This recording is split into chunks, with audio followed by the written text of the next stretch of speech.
You are most welcome, students, in online classes of IMRAA Installation, Maintenance and Repair of Electrical Equipment. ठीक है दोस्तों, आज हमारा topic है knowledge of Indian electricity rules, safety codes, causes and prevention of accidents. इसमें हम देखेंगे, ठीक है, हमारा क्या है, इंडियन इलेक्ट्रिसिटी रूल्स 1956 है। यह नियम वोल्टेज से संबंधित है। जैसे हमारा लो वोल्टेज किसको कहते हैं, 250 वोल्ट से कम जो होता है उसको लो वोल्टेज कहते हैं। जैसे जो हमारे सिंगल फेज सप्लाई घर में आती है, अपने fan, fridge, washing machine, TV ये सब चलाने के लिए जो सप्लाई आती है, इसको हम क्या कहते हैं, लो वोल्टेज कहते हैं। ठीक है। दूसरा हमारी रेंज है 250 से 650 वोल्ट तक। ये क्या होता है, हमारा मीडियम वोल्टेज होता है। ठीक है ना। 250 वोल्ट से ऊपर यानी थ्री फेस लाइन का जो वोल्टेज वगैरह रहता है, तो उससे ऊपर जो रहता है ना, उसके हम मीडियम वोल्टेज कहते हैं। हाई वोल्टेज किसको कहते हैं, 650 से 33 केवी तक जो रहती है लाइन, उसको हाई वोल्टेज कहते हैं। ठीक है, हमारी ट्रांसमिशन लाइन में होता है ये। एक्स्ट्रा हाई वोल्टेज 33 केवी से ज़्यादा को एक्स्ट्रा हाई वोल्टेज कहते हैं।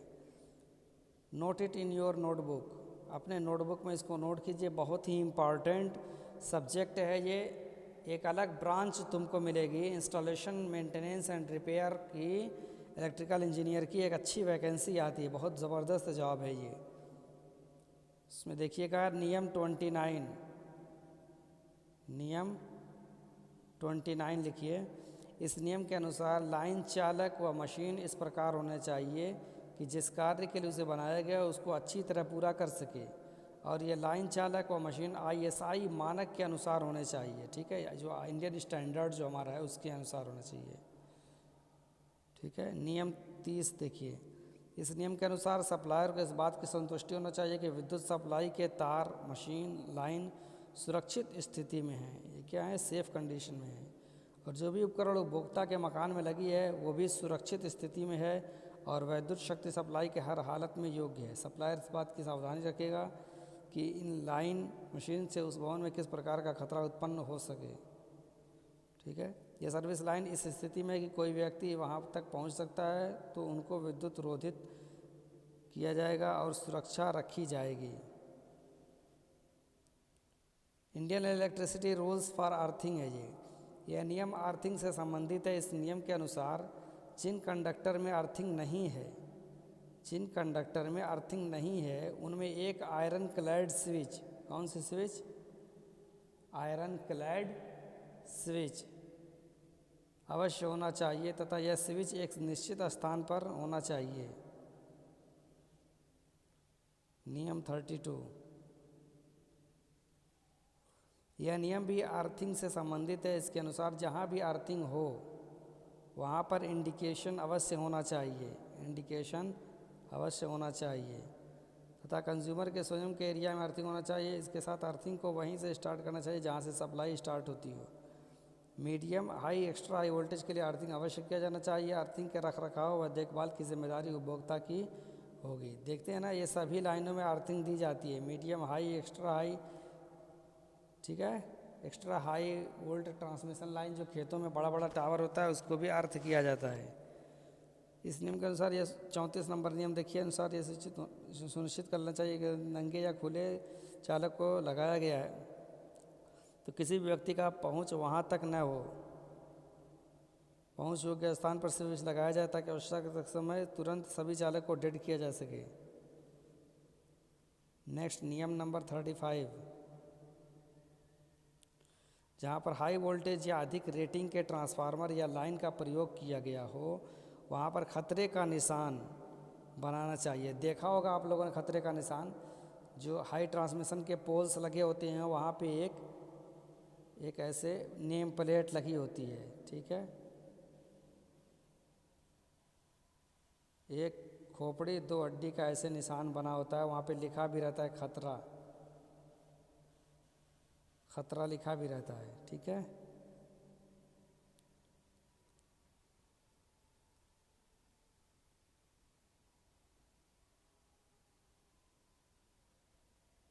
अब ये देखिए, यह भी शर्त है कि जहाँ जनित्र मोटर, ठीक है ना, मोटर, ट्रांसफार्मर या अन्य मशीन किसी स्थान के अंदर है तो उस घेरे पर एक सूचना पत्र लगा देना चाहिए। आप लोगों ने गांव में देखा होगा कि जहाँ ट्रांसफार्मर रहता है वहाँ पे चारों तरफ जाली से उसको क्लोज़ किया जाता है और जाली के ऊपर भी एक नेम प्लेट लगाई जाती है खतरे की, एक खोपड़ी दो हड्डी का सिंबल जो है लगाया जाता है खतरे का। नियम नंबर 36 देखिए, जब भी किसी मशीन पर कार्य हो तो उस मशीन की बॉडी में अर्थिंग का प्रयोग कर चार्ज को डिस्चार्ज कर देना चाहिए। कोई भी व्यक्ति किसी जीवित विद्युत सप्लाई लाइन या मशीन पर काम नहीं करेगा, ठीक है ना, लाइव पर काम नहीं करना, और कोई उस व्यक्ति की इस काम से सहायता नहीं करेगा जब तक उसको इसके लिए अधिकार प्राप्त न हो और निरीक्षक से स्वीकृत की हुई सावधानियों का पालन न किया जा रहा हो। नियम नंबर 38, यह नियम इंसुलेशन से संबंधित होता है। Motor, generator, transformer, electric spray आदि में उचित इंसुलेशन किया जाना चाहिए और इन्हें टूटने फटने से बचाने का प्रबंध हो। नियम नंबर 42, मशीन को इस प्रकार डिज़ाइन किया जाना चाहिए कि उस पर रेटेड वोल्टेज से अधिक वोल्टेज अप्लाई करने पर उसका इंसुलेशन न जले तथा मशीन खराब न हो। नियम नंबर 43, इलेक्ट्रिकल सब स्टेशन, जनित्र केंद्र यानी जनरेशन और घिरे हुए स्टेशनों में उपयुक्त स्थान पर विद्युत से लगी आग बुझाने के लिए अग्निशामक यंत्र होना चाहिए तथा सूखी रेत से भरी बाल्टी भी रखनी चाहिए। जहाँ पर भी इलेक्ट्रिकल ऐसा हो वहाँ पर आग बुझाने के लिए फायर अलार्म सर्किट जो है इंस्टॉल की जाती है, या कम से कम सूखी रेत हो, सूखी रेत से भरी बाल्टी भी रखना चाहिए। नियम 44, electric sub station, switching station में विद्युत झटका खाए हुए व्यक्ति की चिकित्सा से संबंध में ट्रीटमेंट का चार्ट होना चाहिए। देख रहे हैं ना, चार्ट जरूर लगाना चाहिए। Electric sub station, switching station में विद्युत झटका खाए हुए व्यक्ति की चिकित्सा के संबंध में ट्रीटमेंट का चार्ट होना चाहिए कि ट्रीटमेंट कैसे करना है। जो इलेक्ट्रिक्यूटेड पर्सन है, जिसको इलेक्ट्रिक लगी हुई, बिजली लगी है, विद्युत संस्थापन, फिटिंग आदि कार्य स्टेट गवर्नमेंट द्वारा पंजीकृत व्यक्ति के द्वारा किया जाना चाहिए, यानी किसी भी इलिटरेट इलेक्ट्रीशियन से नहीं कराना चाहिए जो ISI स्टैंडर्ड का पालन नहीं करते हैं। किसी भी विद्युत संस्थापन के निरीक्षण का टाइम 5 साल से अधिक नहीं होना चाहिए तथा इसका चार्ज उपभोक्ता के द्वारा ही दिया जाना चाहिए। 47 नंबर नियम, जब तक सप्लायर के पूरी तरह से जांच ना कर ली जाए तब तक उसके द्वारा विद्युत का कनेक्शन नहीं दिया जाना चाहिए। यदि वो पूरी तरह से संतुष्ट न हो तो कनेक्शन देने से मना कर सकता है। सप्लायर उपभोक्ता को समस्या या फॉल्ट को सही करने के निर्देश देगा। यदि लीकेज करंट का मान रेटेड करंट के यदि लीकेज करंट का मान जो रेटेड करंट है उसके 1/5000वें भाग से अधिक है तो सप्लायर सप्लाई देने से मना कर सकता है। उचित परिपथ वियोजक का प्रयोग किया जाना चाहिए। विद्युतरोधी पदार्थ ऐसा होना चाहिए जो कि पर्यावरण प्रभाव से मुक्त हो। किसी भी लाइव तार को खुला नहीं छोड़ना चाहिए। 3 फेज 4 तार कनेक्शन में न्यूट्रल वायर को अर्थ किया जाना चाहिए, ठीक है ना, न्यूट्रल को अर्थ किया जाना चाहिए। नेक्स्ट देखिए, न्यूट्रल को सही तरीके से जांच लिया जाना चाहिए। सभी इक्विपमेंट के फ्रेम को अर्थ किया जाना चाहिए। ओवरहेड लाइन जहाँ पर भी कनेक्ट हो वहाँ मैकेनिकल स्ट्रेंथ उसके नॉर्मल स्ट्रेंथ से 95% कम ना हो। विद्युत वितरण लाइन में 2 खंभों के बीच की अधिकतम दूरी 67 मीटर यानी 220 फीट होना चाहिए। ट्रांसमिशन लाइन में प्रयुक्त टावर के अतिरिक्त ये नियम अर्थिंग से संबंधित होता है। लाइन में 1.6 मीटर में 4 अर्थिंग पॉइंट होना चाहिए।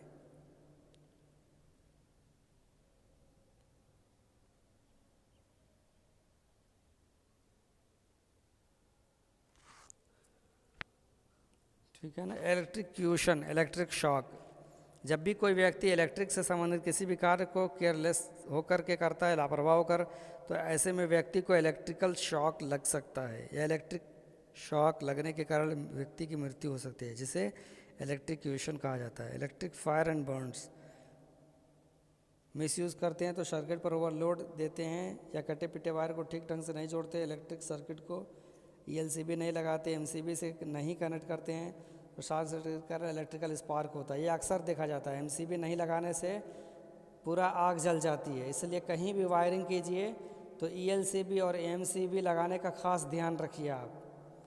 आप ही को लगाना है, लगवाना है। मैंने कई लाइव केसेस देखे हैं कि MCB ELCB न लगने की वजह से घरों में आग लग गई है।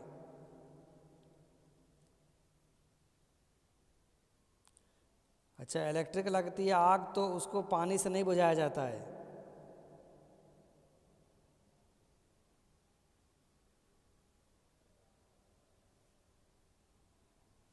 इलेक्ट्रिक आर्क जब वेल्डिंग किया जाता है तो ऐसे में इलेक्ट्रिकल आर्क होता है। इसके साथ जब सर्किट पर ओवरलोड दिया जाता है तो इसकी संभावना बनती है, अगर व्यक्ति लगातार इस इलेक्ट्रिकल आर्क फ्लैश की तरफ देखता है तो आँख के खराब होने की संभावना रहती है।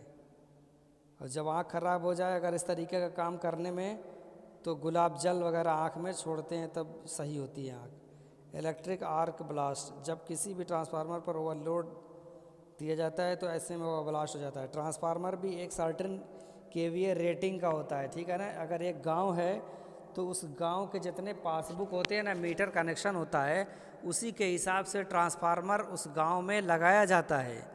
लेकिन अब इंडिया में क्या है, गांव में बहुत से लोग चोरी से लाइन चलाते हैं, तो जो ट्रांसफार्मर गवर्नमेंट प्रोवाइड करती है वो तो कनेक्शन की रेटिंग के हिसाब से होता है कि इतना ज़्यादा कनेक्शन है गांव का, उसी रेटिंग के हिसाब से ट्रांसफार्मर लगता है।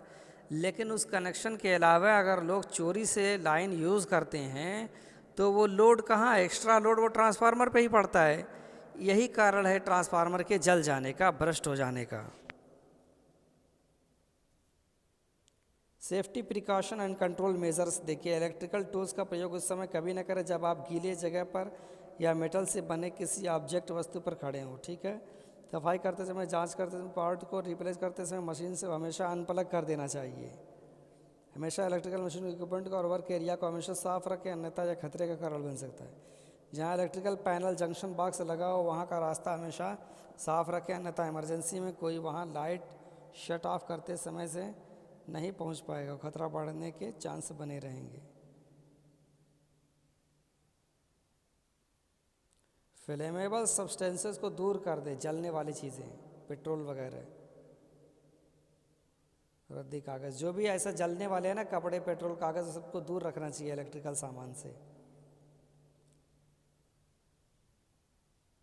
ठीक है। नेक्स्ट पॉइंट है हमारा सर्किट ब्रेकर्स।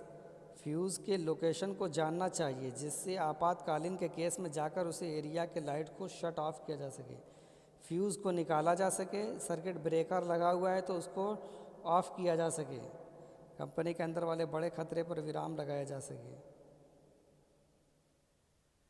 यह सुनिश्चित कर ले कि जितने भी इलेक्ट्रिकल इक्विपमेंट है वह सभी अंडरग्राउंड हैं। एक्सकेवेशन करने से पहले अपने लोकल यूटिलिटीज कंपनी से संपर्क कर लें। यूज में पावर लाइन को ऑफ किया जा सकता है। अंडरग्राउंडेड पावर लाइन्स के कटने पिटने से होने वाले खतरे पर रोक लगाया जा सके। अगर किसी वर्कर को इलेक्ट्रिकल शॉक लगा है तो सबसे पहले उस वर्कर को पावर लाइन से अलग कर दें, उसके बाद उसे फर्स्ट एड दें। किससे, हाथ से नहीं अलग करना है। अगर इलेक्ट्रिक लगी हुई है तो लकड़ी से वगैरह से हटाएं, क्योंकि संपर्क में रहने पर आप भी संपर्क में आ सकते हैं। इलेक्ट्रिकल शॉक के दौरान अगर पावर लाइन से वर्कर को आसानी से अलग नहीं कर पा रहे हैं या जंक्शन बोर्ड से इलेक्ट्रिसिटी को बंद नहीं कर पा रहे हैं तो ऐसे में आपको पावर लाइन से वर्कर को अलग करने के लिए सूखी लकड़ी, रस्सी या इंसुलेटेड केबल का प्रयोग करें, ठीक है ना। इसको आप लोग नोट कीजिए अपनी नोटबुक पे, ठीक है ना। और बताइए, क्लास चलना चाहिए ऑनलाइन या नहीं चलना चाहिए? आप लोगों को कोई फ़ायदा है? ये बहुत अच्छा सब्जेक्ट है, इसको अच्छे से पढ़िए। और जब आप मांगेंगे कि सर और वीडियो अपलोड कीजिए इसकी, हम और देखना चाहते हैं, पढ़ना चाहते हैं इसके बारे में, तब साहस बढ़ेगा तो मैं और अपलोड करूँगा और इसका प्रैक्टिकल भी कराऊँगा आप लोगों की एज़ पर आवर डिमांड।